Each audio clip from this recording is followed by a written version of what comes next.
देखिए स्टूडेंट्स, आपका third paper कल स्टार्ट किया था और थर्ड बुक का नाम ज्योमेट्री वेक्टर कैलकुलस है। हमने second part vector calculus start किया था।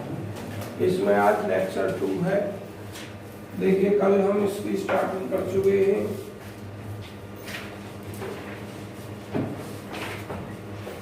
इसमें कल हमने एक्सरसाइज 1 और 2 के सभी न्यूमेरिकल आपको कल करा दिए थे। आज 1-2 थ्योरम टाइप में जो आपको करनी है, जिसमें से एक तो आपकी है थ्योरम नंबर 4 और एक है आपकी थ्योरम नंबर 6। ये 2 थ्योरम हमें करानी है। बाकी छोटी मोटी थ्योरम जो है आप स्वयं करके लाएंगे। जरा देखिए थ्योरम नंबर 4 में क्या है। थ्योरम नंबर 4 दी गई है बच्चों,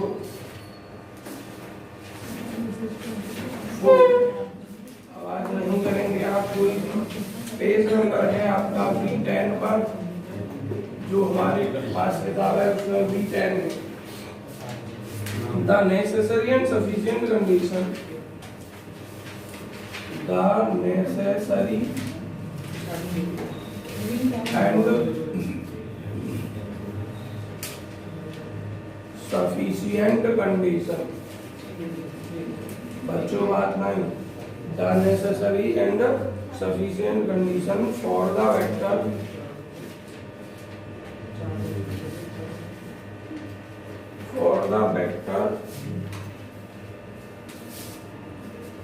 और वेक्टर है बच्चों ए वेक्टर टी। इसका मतलब है ए वेक्टर है और टी के रूप में है। इसमें है टी के रूप में। To have constant magnitude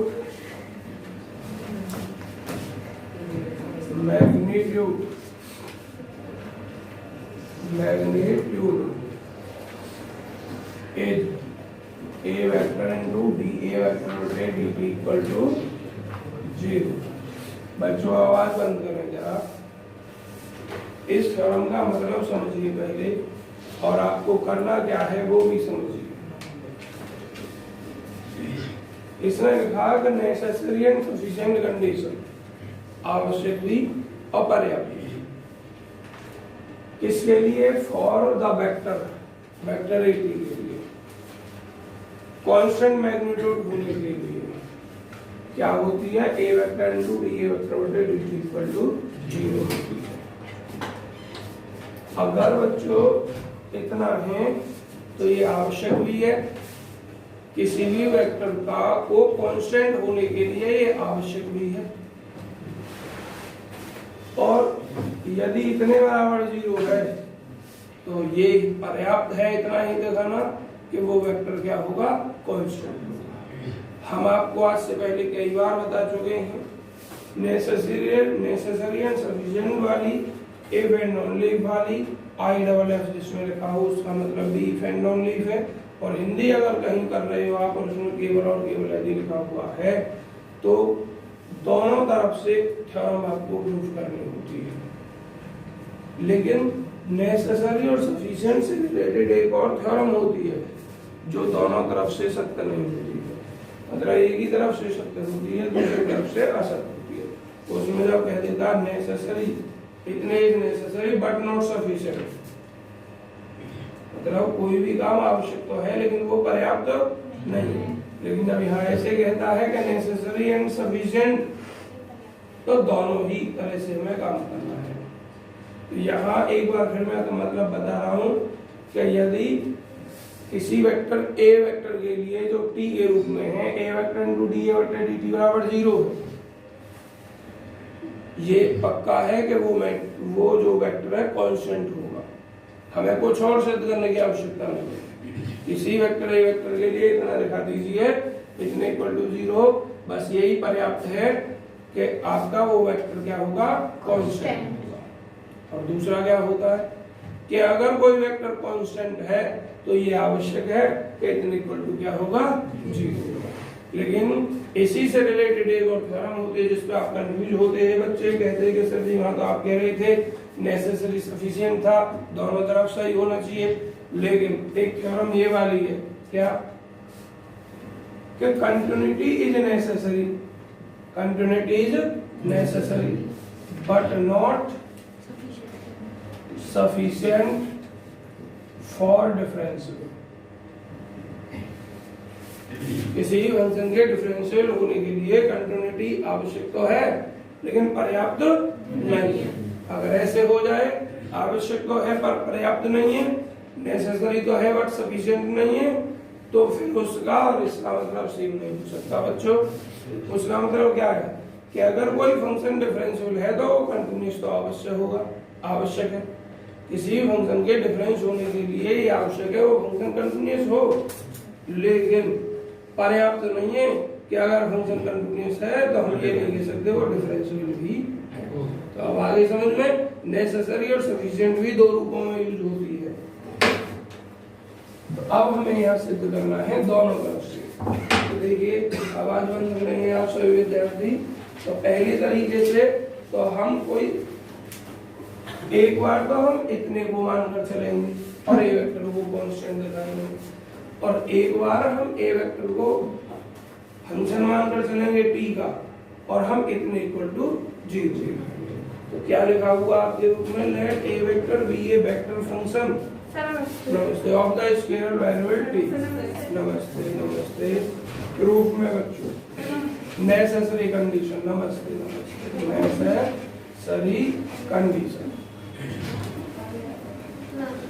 necessary condition ये हमें दिखाना है कोई वेक्टर फंक्शन मान। तो लेट अपने सवाल के अकॉर्डिंग ए वेक्टर के लिए a vector is a vector function,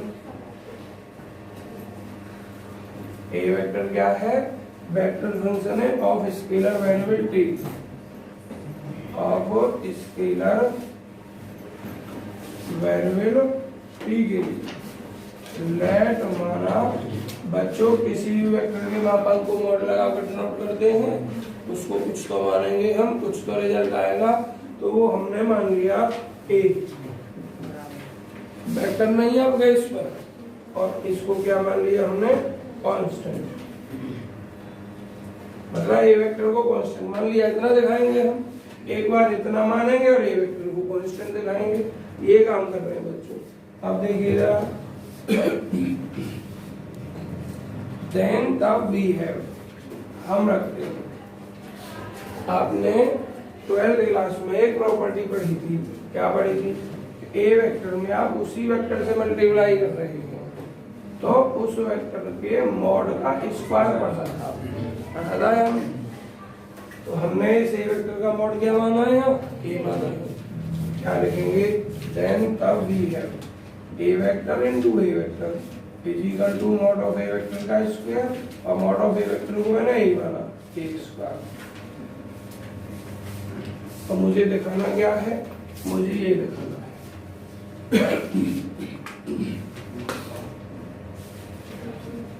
a vector into A vector D बटे डी टी ए स्क्वायर।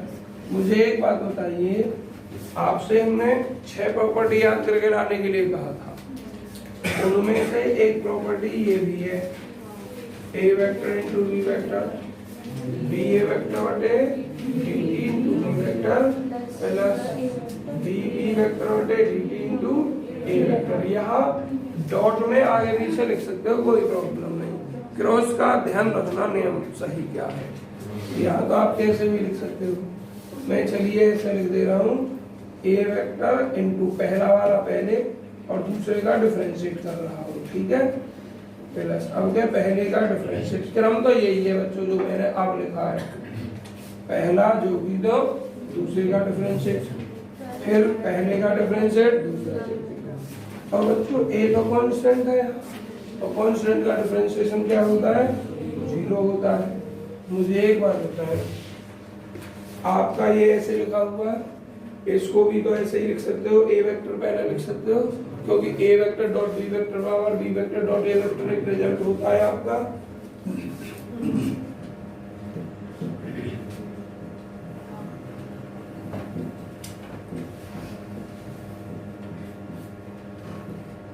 ये क्या हो गया आपका 2a वेक्टर डी ए वेक्टर बटे D T equal to 2 zero में पहुंच गया।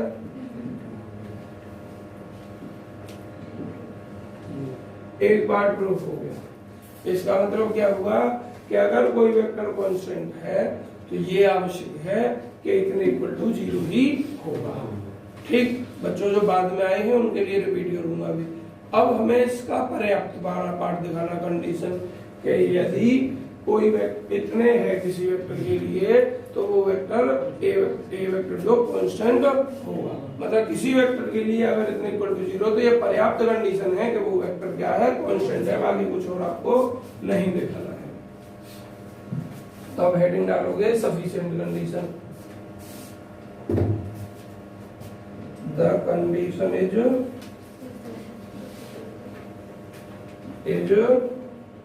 सफिशिएंट।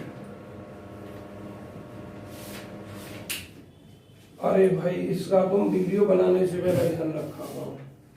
तो वीडियो चलती है ना तो ऐसे लगता है बस पूछो मत किस चीज की आवाज आ रही है।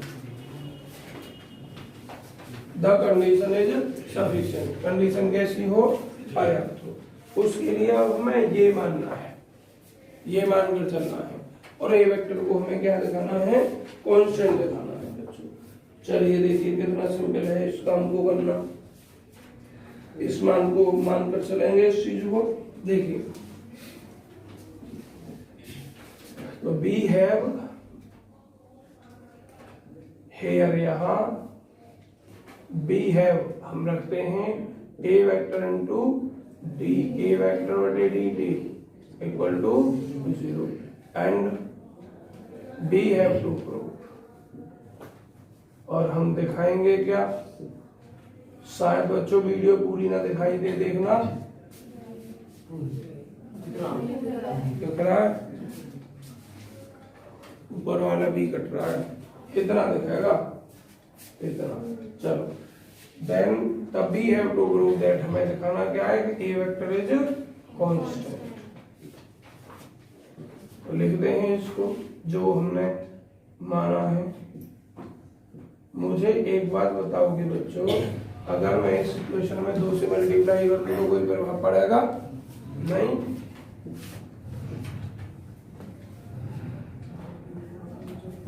अगर इसको 2 बार लिखूं तो जोड़गा, कोई प्रॉब्लम? इस ए वेक्टर को इस साइड में लिख दूं, आदेश गुणा में तो कर सकता हूं।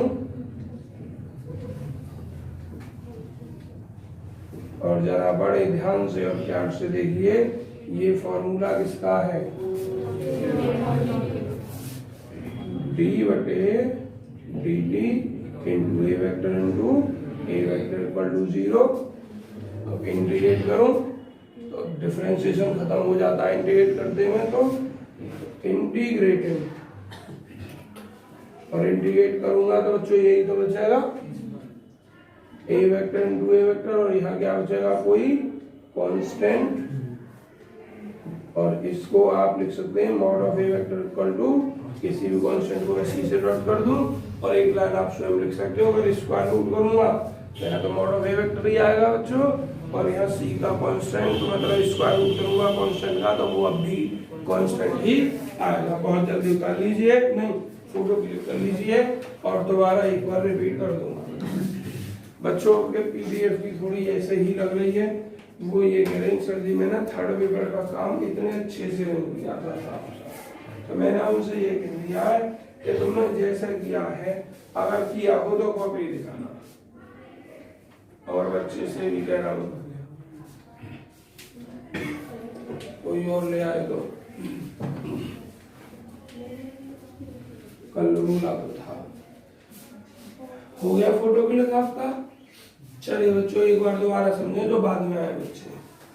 हमारी थ्योरम है कि नेसेसरी और सफिशिएंट कंडीशन किसके लिए, फॉर लिए, किसके, द वेक्टर फंक्शन, इसके लिए ए वेक्टर के लिए जो टी का फंक्शन है, have constant magnitude, constant magnitude रखता है।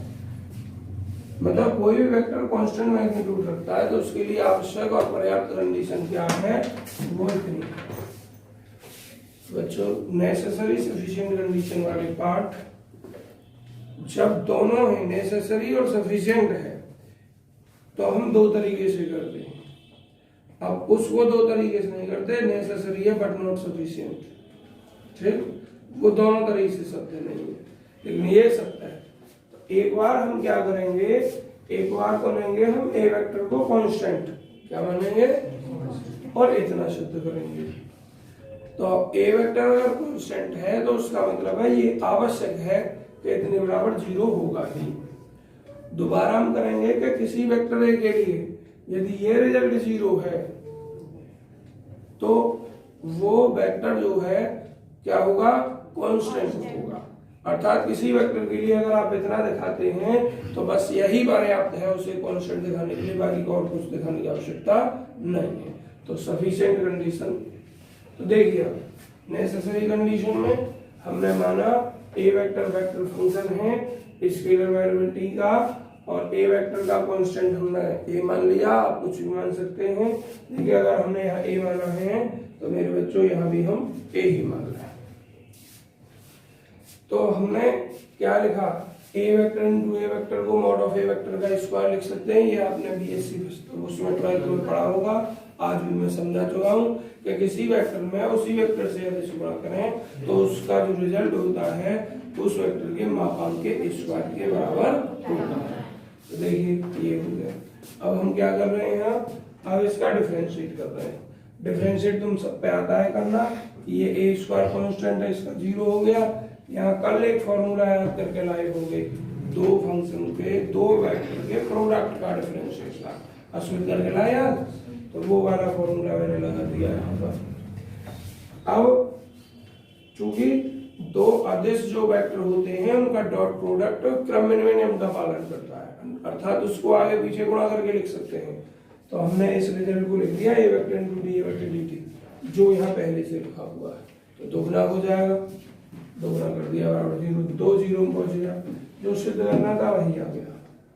अब सफिशिएंट कंडीशन में इसको मानकर चलते हैं बच्चों, इसको माना।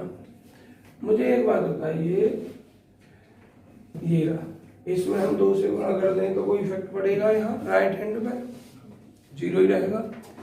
इसको 2 बार तोड़ के लिख सकते हैं हम, एक पंखा चला सकते हो पीछे वाला, आगे वाला मत चलाना, आवाज आएगी, हाँ उसे चला।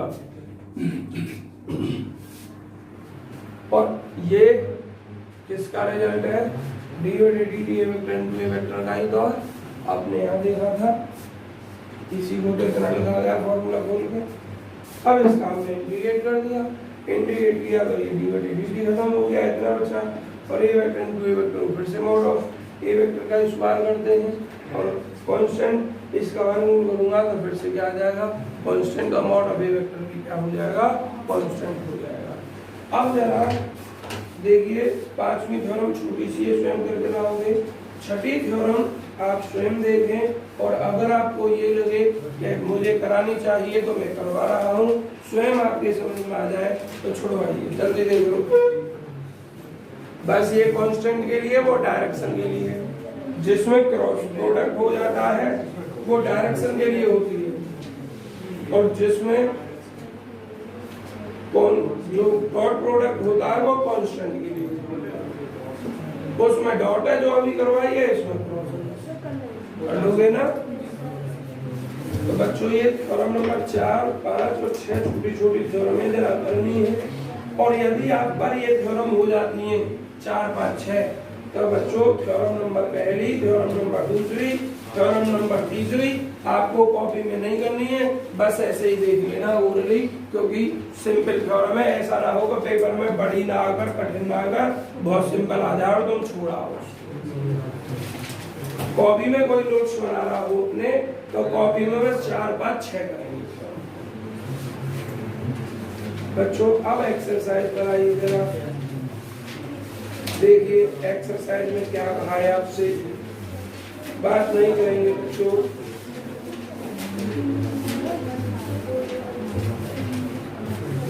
इफ आर वेक्टर, भैया बात ना, if R vector is the position vector, यदि आर वेक्टर क्या है, पोजीशन वेक्टर है, ऑफ ए मूविंग पॉइंट, एक मूविंग पॉइंट के लिए, and are is the modulus, और आपका आर क्या है, मॉडुलस है किसका, आर का, सो दैट सिद्ध कीजिए कितने इक्वल टू इतने। जरा देखते हैं,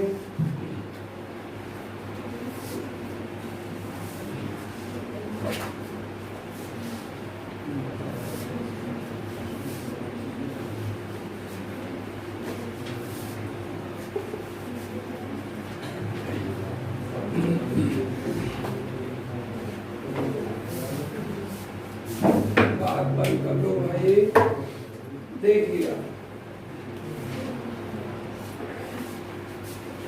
एक्सरसाइज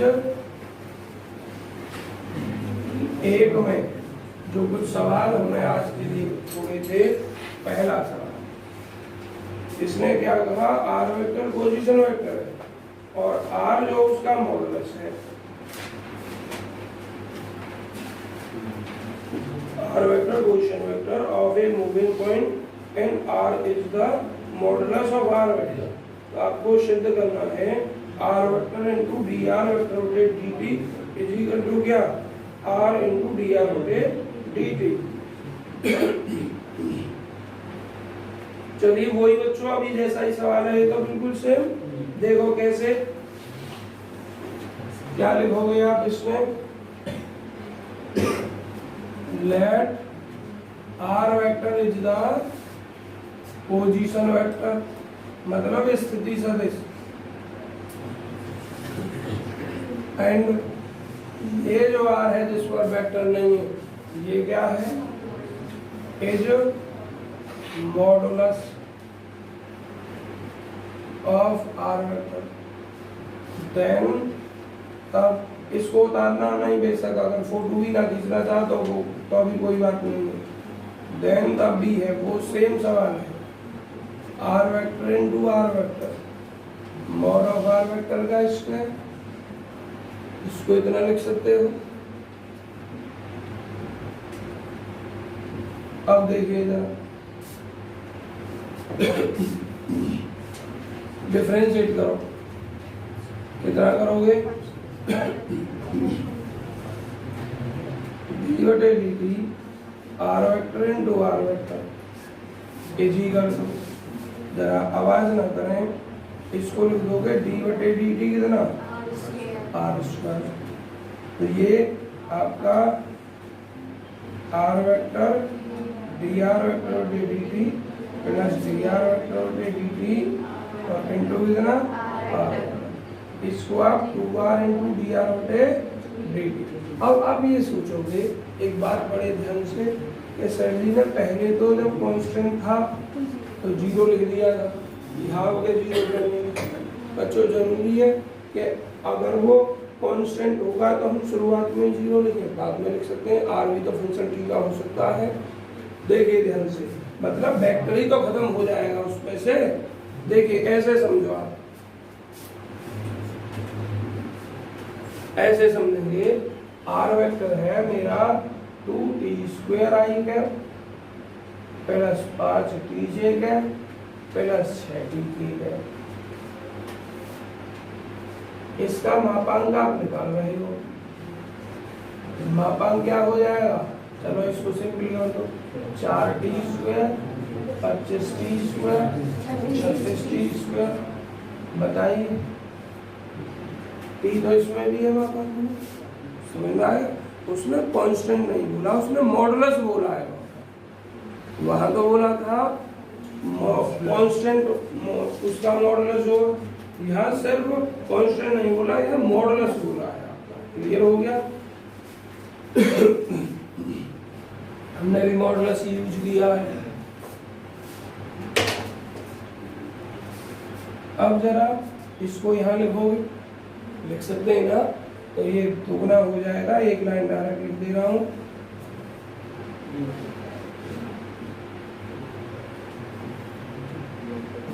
टू से two r vector into D R vector D D T बराबर r into D r d dt। Proof हो गया बच्चों एक पार्ट तो है प्रूफ एच बी। आगे इसने कुछ सिद्ध करवाया है कि इंटरप्ट कीजिए the relation R vector into D R बटे डी टी बराबर 0 और दूसरे में R vector cos D R बटे डी टी बराबर 0। तो देखिए चूंकि ये दोनों थ्योरम है, थ्योरम नंबर 4 में पहला पार्ट मैंने सिद्ध करवाया आर इनटू डी आर बटे डी टी। थ्योरम नंबर 6 जो आपके लिए छोड़ी वो R vector cos D R बटे डी टी। तो पहले थ्योरम में क्या लिखोगे, if R vector into D R बटे डी टी बराबर 0 देन तब इसका जो मॉडुलस है आर वेक्टर का वो कांस्टेंट होगा। ज्योमेट्रिकल इंटरप्रिटेशन का मतलब उसका अर्थ लिखना मतलब क्या है, तो उसमें आप स्वयं लिख के लाओगे क्या कि यदि R vector dot D are vector बटे डी टी बराबर 0 है तो इसका मॉडुलस कांस्टेंट होगा, और जिसमें क्रॉस है उसमें लिखोगे डायरेक्शन कांस्टेंट। समझ हो गई, डायरेक्शन कांस्टेंट मतलब एक सीधी दिशा में चलेगा, ऐसा नहीं होगा कि डायरेक्शन उसके बीच बीच में चेंज हो गई। ठीक, तो ये अपने आप लिख के लाओगे, थ्योरम में लिखा होगा। क्या बच्चों आपका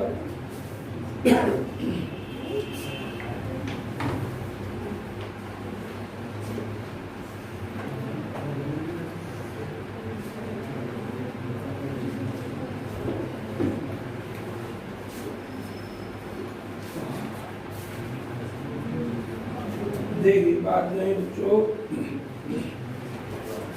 एक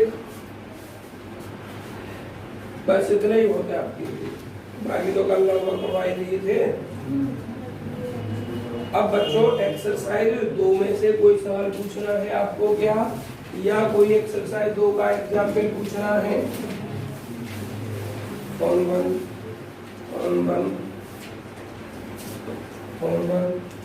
साइलेंट पर रहना चाहिए। अगर आपको पता चल गया कॉल आई है और उसका मतलब फोन साइलेंट पर नहीं तो मैं वाइब्रेशन पे लगा रखा है, और फिर मैं इतना स्ट्रिक्ट बन जाऊंगा क्या एक बॉक्स सा बनवा लूंगा और सभी के फोन उसमें जमा करवा लिया पढ़ाना से पहले। और ये बना हुआ भी है, ये काम बनवाया किसी और के लिए था, काम किसी और चीज के लिए आया है। किस चीज का? अच्छा इसी का 2 का, चलिए बता रहा हूँ।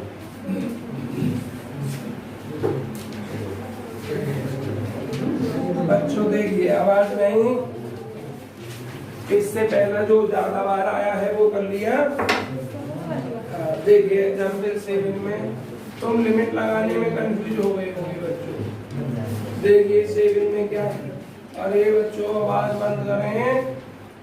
आर एक वेक्टर है और किसका वेक्टर है? टी स्केलर के रूप में, और ये एक दिया नहीं है, 2 रूपों में दिया। हिमांशी क्या क्या दिया है? 2i cap minus j cap और प्लस का 2k कैप। ये दिया किस समय है? when t equals to, और दूसरा क्या है?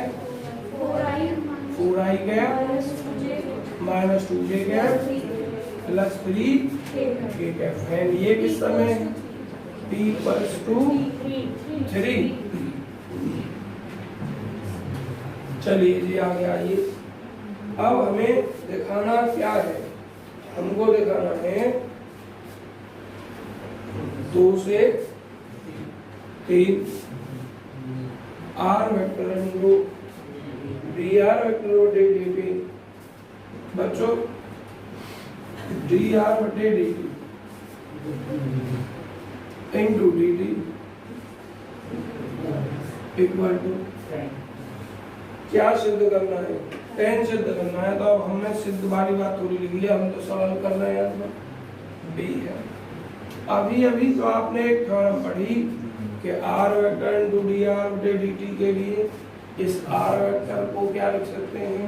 Mod of are vector square, r vector के मॉड का स्क्वायर।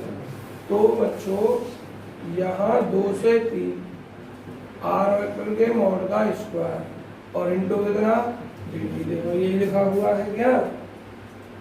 अच्छा आर वेक्टर का स्क्वायर, ये बात तो एक ही है, आर वेक्टर का स्क्वायर मतलब मॉड ऑफ आर वेक्टर का स्क्वायर। कैसे भी कर दो। अब जरा देखिए इसमें क्या करना है आपको। एक बार तो r 3 के लिए करना है और एक बार r किसके लिए करना है, 2 के लिए करना है। तो अपर लिमिट जब लगाओगे आप इसमें, तो बच्चों मॉड ऑफ r वेक्टर का स्क्वायर कब, जब t बराबर कितना 3 है, और मॉड ऑफ r वेक्टर का स्क्वायर कब, जब t बराबर, तो r वेक्टर जब t बराबर 3 है तो क्या है ये, इस वेक्टर का मापांक क्या है आपका बच्चों, यहाँ समीकरण 1 मानकर छोड़ दो अभी बस।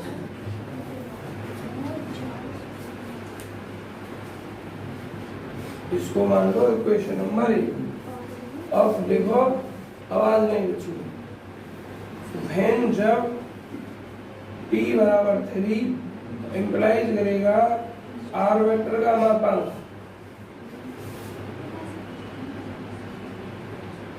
इसमें से या चलो एक लाइन लिख दूं, व्हेन r t बराबर 3 तो r वेक्टर बराबर कितना 4i cap minus 2j cap plus 3k cap. r vector का मापांक क्या होगा 16 4 का वर्ग, बच्चों जिन पर मापांक निकालने आते हो 16 और ये माइनस से प्लस 4 और ये 3 का वर्ग 16 9 25 4 29 क्लियर। अब इसका स्क्वायर हम यहाँ रख ही देंगे। अब लिखो देखो r वेक्टर कितना 2i cap minus j cap plus 2k cap, कब व्हेन t बराबर 2, देन तब यहाँ से r वेक्टर हो जाएगा आपका 4 प्लस 1 प्लस 4 अंडर रूट लो, तो लिखोगे इन मानों को समीकरण नंबर 1 में रखने को, putting above values in equation number first, equation first में रखने पर बच्चों 2 से 3 r vector into D R vector बटे D T into d t is equal to, देखो ध्यान से बच्चों इसका मान क्या है अंडर रूट 29 का अंडर रूट 29 का स्क्वायर 29 हो जाएगा माइनस, और इसका अंडर रूट 9 स्क्वायर है लेकिन फार्मूला में क्या हो गया आंसर। ट्रिक का सवाल था, छोटा सा सवाल, आंसर 10। बच्चों 10 कैसे आ जाएगा,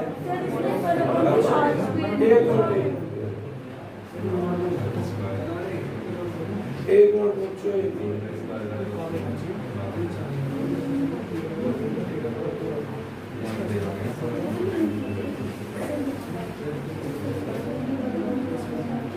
अरे हाँ भाई, हमें यहाँ पर dt और दे रखा है, हमने इस dt का ध्यान न देते हुए खाली इसका फॉर्मूला लगा दिया है ना, इस dt पर ध्यान नहीं दिया। और अगर ये वाला ध्यान देना है तो dt से तो dt खत्म हो जाएगा बच्चों, बाद में हमने जो अभी सिद्ध किया है ना, उसके चक्कर में इस dt का ध्यान नहीं दिया।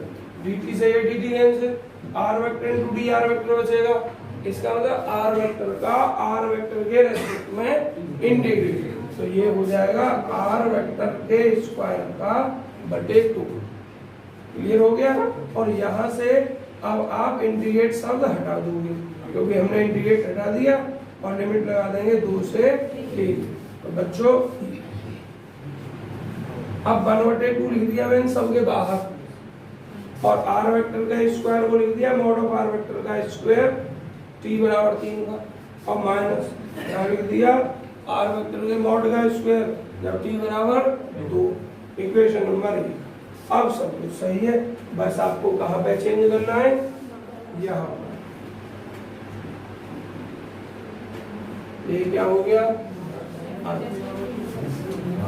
ठीक है,